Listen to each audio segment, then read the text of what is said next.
মোহাম্মদ ফয়েজ বরাকবেলি তাইয়া কি সুন্দর গান গাইয়া গেল।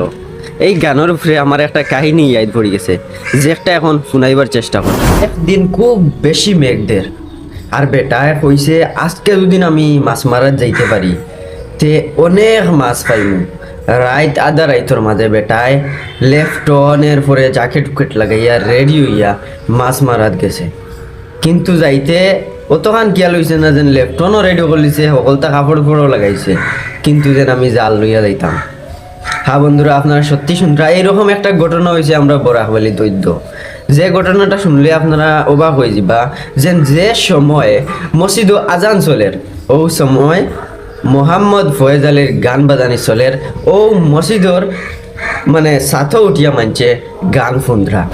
এক বেটিয়া আসলো, যে বেটিয়া আওয়াজ উঠাইছে মানে কইছে আর টুস্ট করিয়া যেন ভাই হৌ যখন গান বাজনা মুসলমানের লগে যাইজ নাই তে কোন দিন থেকে এইগুলা যাইজ হয়ে গেল, এই কথাখান কইছে শিলচারি মনে। আর ইটা লইয়া একজন মেসাবেও বিবেচনা করিয়া একটা ভিডিও বানাইছিল, দেখছি।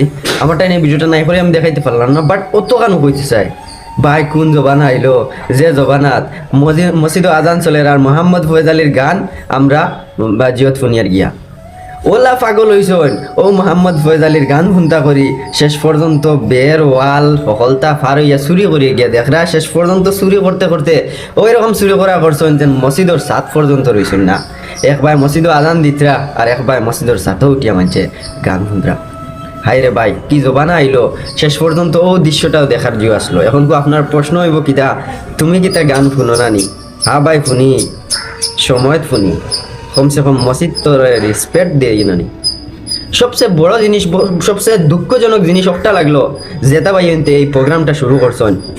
আরে নরেন্দ্র মোদী থেকে লইয়া একদম সলমান খান শাহরুখ খান থেকে লইয়া যখন তারা কোনো ইন্টারভিউর মাঝে, আপনারা হয়তো ভিডিও পাইছেন, ইন্টারভিউর মাঝে যদি হঠাৎ করে আদানোর সময় হয়ে যাতে তারা রুকিলাই, কিন্তু ও ওটা ভাই এনতে মুসলমান ভাই এনতে আজকে একটা শো আমরা আসামের মধ্যে বরাকবেলিত আনিয়া আজকে মসজিদর মেসাবর ইজ্জত রাখলা না, মসজিদর আজানোর ইজ্জত রাখলা না, এই দোকানটা আমরা খারে হইছি।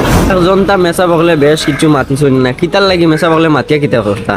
মেসা বগলোর রেসপেক্ট তুমি দেন কিতা দেও? বর্তমানে ওয়াজর সিজন চলে আর ওয়াজও যাবার পরে মানুষে কিতা করে মেসা বগলে কিতা ইকান বললে না হলে কিতা ইকান ওখানে আমরা বুঝবার চেষ্টা করি না রে ভাইয়ান। আজকে আমরা যে সময়ে মসজিদ ওয়াজ চলে আমরা 500 টাকা যদি বেশ দিতে পারি কোনো মসজিদর বা কোনো জিওর মানে ভালো হইতো, ও জায়গাত আমরা 2000-3000 টাকা দিয়ে টিকিট কাটিয়ে গিয়া গান শুনিয়ার। ধন্যবাদ ভাইজান, গান তো ইউটিউবত তো শুনতে পারলাই অনে, কিন্তু নিজের ধর্মরে আঘাত দিয়া এই জিনিসটা করা ভালো আসলো না। একজন হিন্দু মানুষ হইলে একবার মানিলাম না, তুমি মুসলমানের বাচ্চা হইয়া যেন এই কামটা করছো। আজকে কমসে কম তো আজানোর সময় খানটা তো চুপ থাকতে পারলে মানে আজানোর সময় খানটা তুমি তাই মানে জিও করতে দিছো না, তোমার গান অত বড় ও তার লাগি যারা যারা আসন আমি বালা এখান কইতাম না, বাট অত গানও কইতে চাই। উপরে যাইতে তোরা বসে যাইও লাল গোল্লা গরম করি তৈবা গান শোনার লাগি। একবার একটা হিন্দু মানুষের দিন করিলি তো একবার মানিল্লা মনে, কিন্তু না রে ভাই, জেতা ভাই এনতে জন্মর পরে জেতা ভাই এন তোর খানো আজানোর আওয়াজ দেওয়া হয়েছিল, ওটা ভাই এনতে জাগৃত করিয়া বালা একটা ওয়াজ মহফিল না করাইয়া গান গাওয়ানি লইত্রা। আর ও ওটা কিছু বাইয়াই না শোন যেটা বাইয়াইনতে ওয়াজও গিয়া 500 টাকা দিতে পারেন না, কিন্তু ও ওটা বাইয়াইনতে শহর গিয়া 2000 টাকা 3000 টাকা শহর মানে ফিস দিয়া গিয়া মোহাম্মদ ফয়েজ আলীর গান শুনছেন। ধন্যবাদ ভাই, হয়তো এই ভিডিওটা দেখিয়া তোমার খুব জ্বলিব, জ্বলার কিচ্ছু নাই ভাই। তোমার রাখল তোমার জায়গা যখন আইব তখন আমারে বুঝতে পারবাই। আশা করি এই ভিডিওটা শেয়ার মার সবার কাছে পৌঁছে দিও ভাই। আমরা লাগান রইছি না, আমরা বদলি গেছি, আমরা ইমান দরম এটা কিচ্ছু এখন বুঝবাইয়ান না, কারণ ডিজিটাল জমানা খালি গান শুনতাম।